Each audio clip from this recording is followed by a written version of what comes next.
Hello, guys, welcome to the Soft and Tender podcast. My name is Sandra, and I am your host. So, guys, I know it's been a while, and life has been lifing so much. From 0 to 100, from 100 back to 0. Anyway, I'm here now, and that is all that matters. Shout out to my people in Belgium and Sweden for joining us here. I'm so glad and so happy to have you here.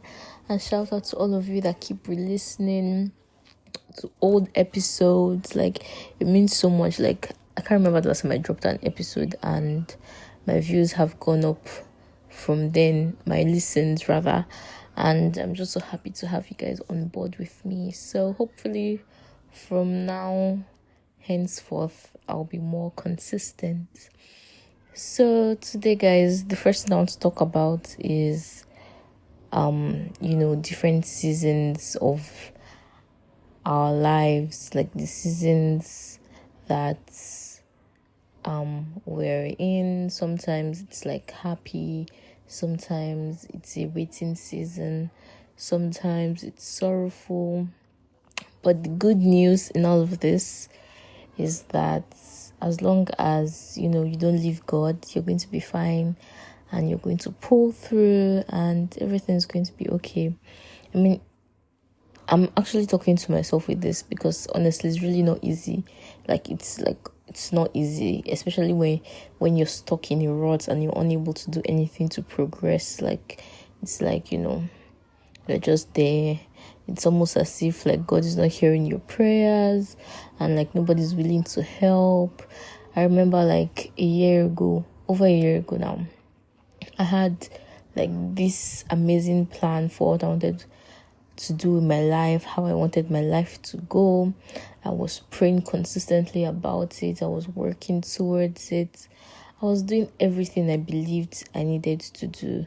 But like it didn't work out, you guys. Like my plan, like what happened was a total 360 from what I actually wanted. And I started feeling so bad. I started feeling incredibly depressed, even though I did not admit it. I felt like a failure. I just felt so useless. And then like all my passion, my ambition, everything was just, my energy was just at an all-time low. It was around that time I stopped dropping episodes consistently, and it was like maybe once a month or once in 3 weeks. It was like it took a toll on me. And then at the end of the year, that was December, I was like sick, in quotes. I was not feeling well and I had to go to the hospital, and it was just such a crazy time.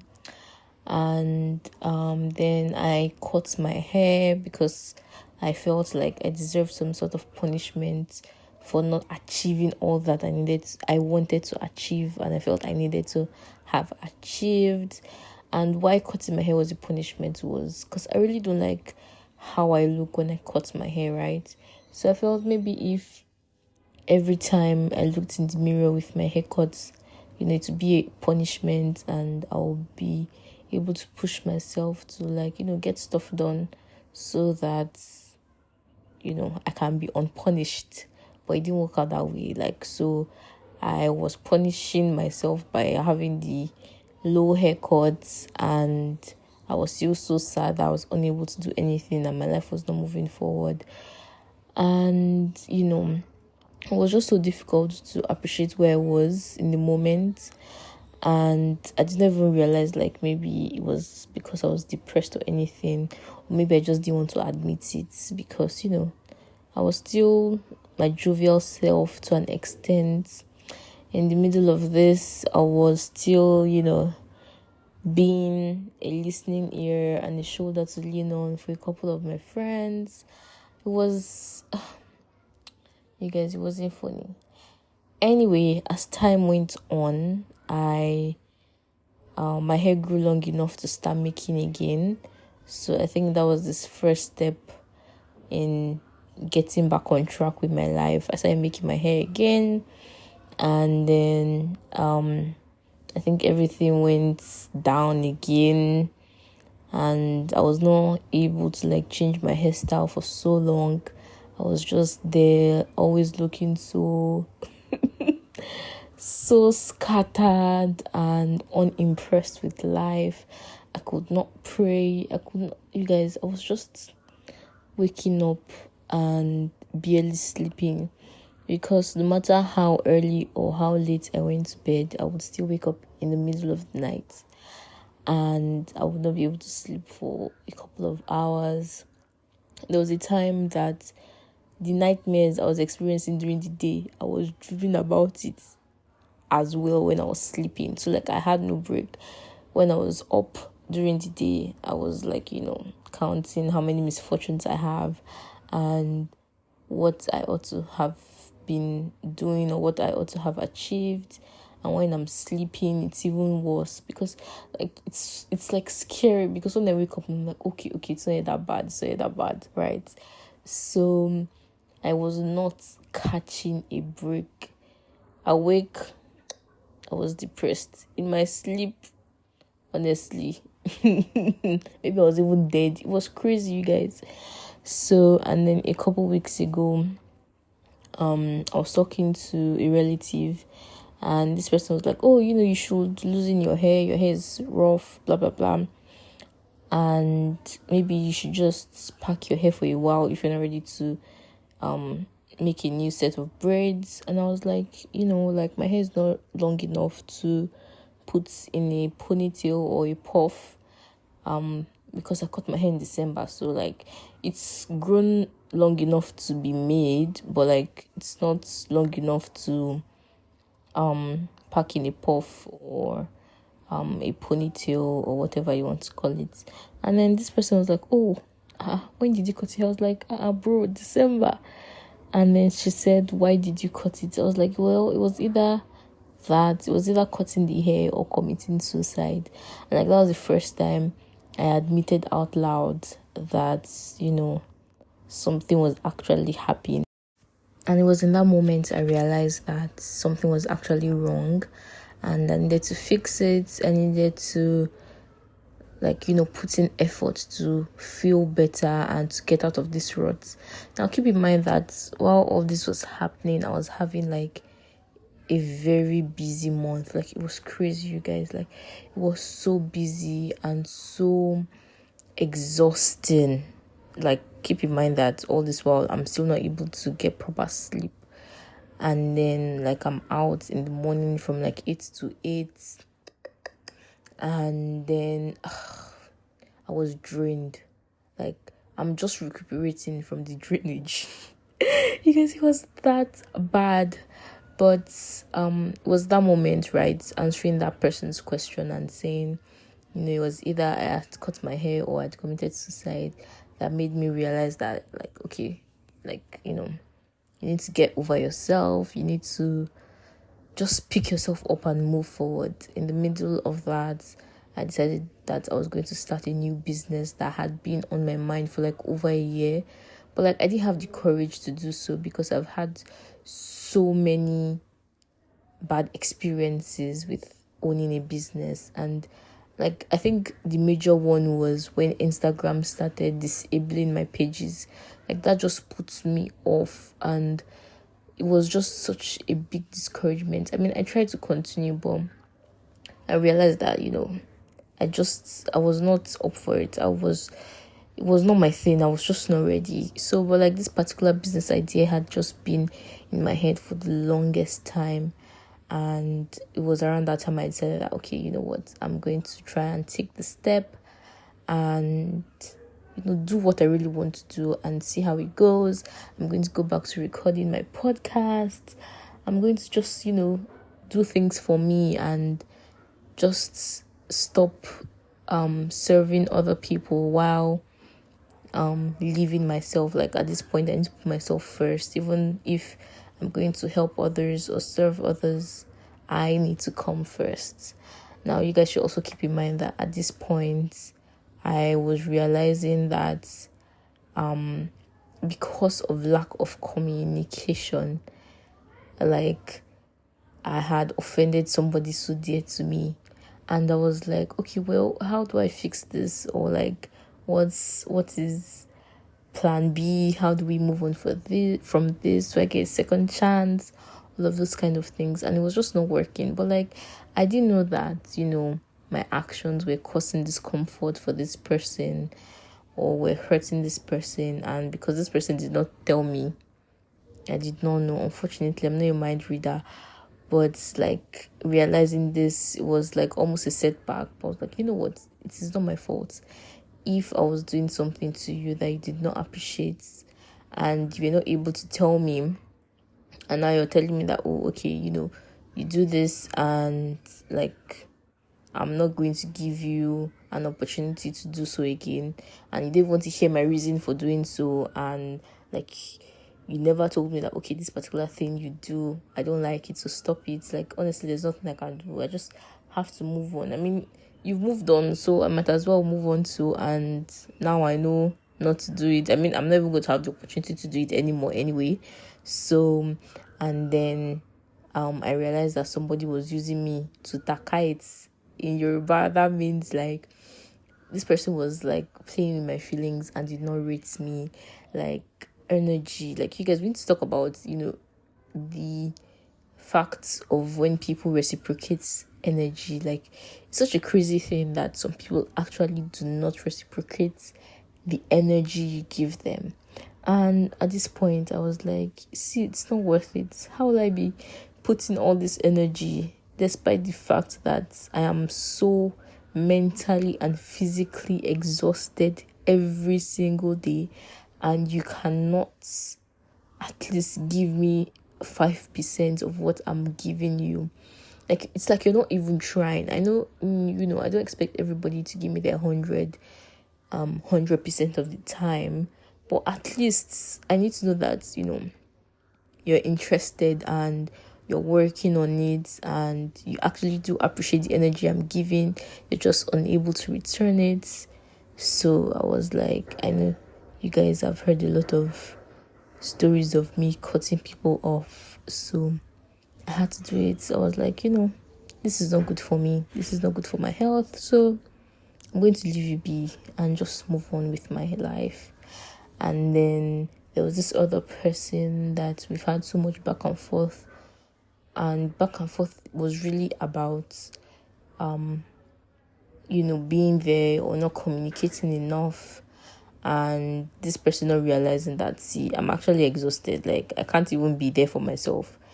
And, when I started putting the efforts, when I, started being intentional and going the extra mile, despite how exhausted I was, this person decided that, he was done. And I was like, see, I understand you, I understand where you're coming from, and it makes complete sense if you feel like, I don't deserve your energy, and if you don't understand where I'm coming from, that's completely fine. And so because of that, I also decided to move on from that person. And somebody, I saw a tweet the other day. It was like, when friendship breakups happen, right? And after some time you try to link up with that person again, and you just see like they just give you see finish, and you just realize like, yeah, this person is not worth it. Like, what happens? Like, you never should have just gone back to trying to revive the relationship.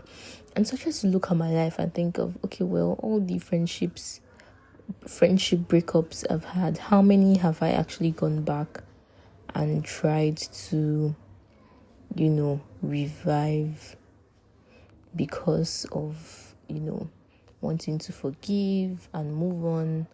And I realized that maybe just one or two.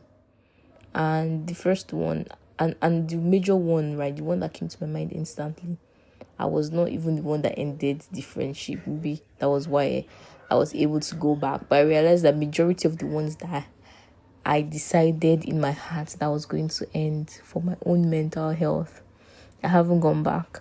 And so it was really funny when one of the friendships I had ended. when this person reached out, I was like, this is like an enemy of progress, because why are you reaching out when, I'm just trying to get out of this rut that I'm in? Like, I don't want to talk to you.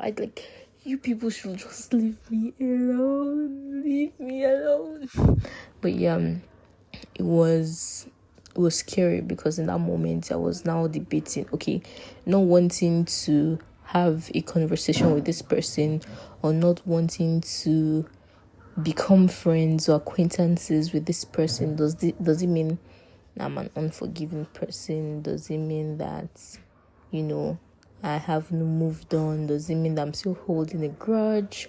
And I spoke to a friend, and I just realized that, you can forgive and not go back. Like, it's possible. Like, So I decided that, okay, thinking of what they did still hurts, but like, it's not like, when I think about it, I'm like, nah, that was shitty, and that's such a painful thing to do to somebody. But like, that's just it. I don't feel any kind of bad vibes to this person. I don't feel hate. I don't feel like God punished this person. No, none of that. I just feel like I don't need this energy. I mean, maybe later in the future, but like right now, I don't need this energy, especially with where I'm at now. I'm so confused with my life. So, and I was reading my Bible the other day and stumbled on the story of Elijah when he was running away from Jezebel, I believe, and he was asking God to take his life. Like, it just made me know that even like mighty prophets of God that are so close, that are like 2 and 3 or 5 and 6 with God, have also been depressed at some point in their lives. And it's just not me. It's not because I'm not the most consistent prayer warrior, or because I'm not the most consistent Bible reader. Like, that's not what's happening to me. It's just, what the devil does, and it's just stuff that happens. And regardless, up until God is with us, and he's not going to leave us regardless of what we're going through, as long as we don't leave his side. I mean, he's not going to leave us. The only possible thing to happen is that you leave him, but as long as you stick by him and you trust him completely, you will make it out. And during this time, a lot of good things were happening to people around me, and I was happy for them, like genuinely happy. But it just made me worry if they were doing something that I was not doing, and like questioning, okay, like, what is this person doing to get what they have? Like, why is it that they set goals for themselves, and despite how hard or how long their wait was, they finally gotten it, and me, my own don't take past their own, no, and I'm still here waiting, and so unsure of if whatever I'm waiting for is actually even what God has planned for me. So I mean, I'm happy for them, but it makes me, and I'm not envious, it just makes me question what I could be doing wrong, or what I could be doing better, or what I'm not even doing at all, and what maybe I should start doing. And the last couple days, Hallelujah Challenge started, and I wanted to join from day one, but life happened, and I decided I was going to sleep because I was just too exhausted. Anyway, I think I joined on like day 4, day 5, and so far I've been having the best time, and I'm just so grateful to God, because honestly, in the presence of God, there's fullness of joy, and I've been feeling so refreshed and so gingered, and maybe not gingered. I don't think I'm gingered yet, but I'm hopeful. Like, I have more hope than I did 2 months ago, 3 months ago, and I just know that everything's going to work itself out. Like, this year hasn't really been it for me, but I know that, there's light at the end of the tunnel, and that joy comes in the morning. So you guys, I have so much to discuss with you the next couple of weeks, and I hope you stick around to, follow me back into our routine. And yeah, Thank you for listening, guys. I love you. God loves you. And I hope to catch you next week. Please check the details in the description for my social media information, and please follow, share, and I'll be dropping a Q&A. So if you're listening on Spotify, please respond to it. I love you all, and I'll catch you next week. Bye.